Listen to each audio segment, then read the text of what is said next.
Hi guys, welcome back to my channel Mommy Saga. Guys, आज मैं बात करने वाली हूँ फ्लैट हेड सिंड्रोम के बारे में। गाइस, ये बहुत ही इम्पोर्टेंट टॉपिक है बिकॉज मैंने बहुत सारी मदर्स को इसके बारे में परेशान होते हुए देखा है। And flat head syndrome guys कुछ नहीं होता है। जब बच्चा बेसिकली न्यूबॉर्न बेबी होता है वो एक साइड पे करवट लेके सोता है या वो सिर्फ पीछे की तरफ हमेशा सर रख के सोता है तो वो एरिया उसका थोड़ा दब जाता है एंड वो उसका जो हेड का शेप है वो थोड़ा सा डी शेप्ड होने लगता है। So this is flat head syndrome in simple words. Guys, सबसे पहले मैं आपको इसके कॉजेज बताना चाहूंगी। इसका सबसे मेजर कॉज यही होता है कि बच्चा जो एक साइड पे करवट लेके सोता है, not only during sleep, even जब आप बच्चे को रॉकर में डालते हैं या आप उसको कार सीट में बिठाते हैं तो you should be changing the positions because वो एक साइड पे जब रहेगा तो वहीं से बच्चे का जो स्कल होता है, जो सर होता है, बहुत सॉफ्ट होता है न्यूबॉर्न बेबी का, तो वो वही शेप लेनी शुरू कर देता है। Guys, flat head syndrome pre mature babies में बहुत ही कॉमन होता है क्योंकि उनका जो स्कल होता है it is much softer then full term babies. And because of their medical issues, क्योंकि उन्हें एनआईसीयू वगैरह में रहना पड़ता है तो उनको कोई ज़्यादा उठाता नहीं है, वो हमेशा बेड पे लेटे रहते हैं, तो उनके बैक ऑफ द हेड पे जनरली यू विल सी कि उनको ये फ्लैट हेड सिंड्रोम हो जाता है। ओके, अनदर थिंग इज बच्चे को फ्लैट हेड सिंड्रोम मॉम के टमी में भी हो सकता है क्योंकि जब मॉम की पेल्विस से प्रेशर पड़ता है बच्चे के स्कल पे तो उसको उसका स्कल थोड़ा दब जाता है, थोड़ा डी शेप्ड हो जाता है। So that is another reason बच्चे को बिफोर बर्थ भी फ्लैट हेड सिंड्रोम हो सकता है। Guys, another one is, which is very very important, is this also happens because of tight neck muscles जब baby की होती हैं, it becomes all the more difficult for baby to move his head here and there, and this condition is called torticollis. It is something like it aggravates the flat head syndrome. वो इसको ज़्यादा बढ़ाता है क्योंकि वैसे ही बच्चे को head move करने में प्रॉब्लम होता है तो वो जनरली एक साइड पे ही रखता है। What are the symptoms of flat head syndrome? Okay, the first and the foremost is कि जो बेबी का हेड होता है वो एक साइड से, बैक साइड से, जिस भी साइड पे बेबी ज्यादा प्रेशर डालता है उस साइड से वो फ्लैट हो जाता है। एंड इवन उस एरिया में बेबी के जो हेयर होते हैं, बाल होते हैं, वो कम होते हैं। Guys, another symptom which you can see is कि आपका बेबी अगर उसके हेड फ्लैटेंड है सपोज इस साइड से, तो ये जो ईयर होगा ये साइड का, दैट मीन्स राइट साइड का ईयर जहाँ से फ्लैटेंड है वो थोड़ा आपको आगे पुश फॉरवर्ड लगेगा। Okay, and guys another thing is कि अगर आपका बेबी अगेन यहाँ से उसका फ्लैटन है, सो उसका ये side, that means opposite forehead, आपको बल्ज्ड आउट लगेगा। मतलब कि आपको ये लगेगा कि ये साइड उसका उभरा हुआ है और ये बैठा हुआ है।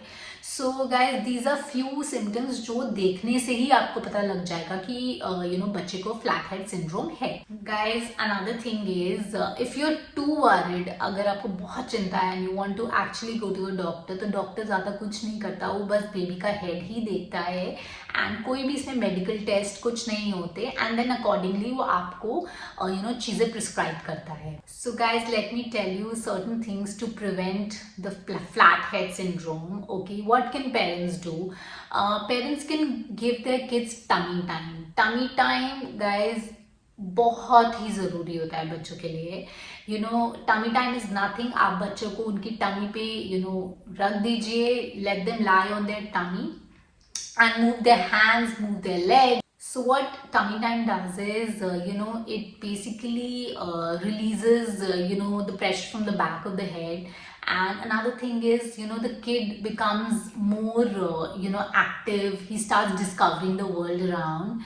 Okay, and tummy time also helps the kid to push, with his arms and his legs. तो उससे क्या होता है, बच्चे की muscles और strong होती हैं which later helps in sitting and crawling much faster. Guys, another very important thing is that you have to keep on varying the position in the crib, in the sense कि अगर आपके बच्चे का right side पे flattened है तो try and put your baby on the left side and आप उसको थोड़े थोड़े time बाद alternate कर सकते हैं. It is something with time it will be fine, but ये एक आपको consciously you will have to keep on doing this.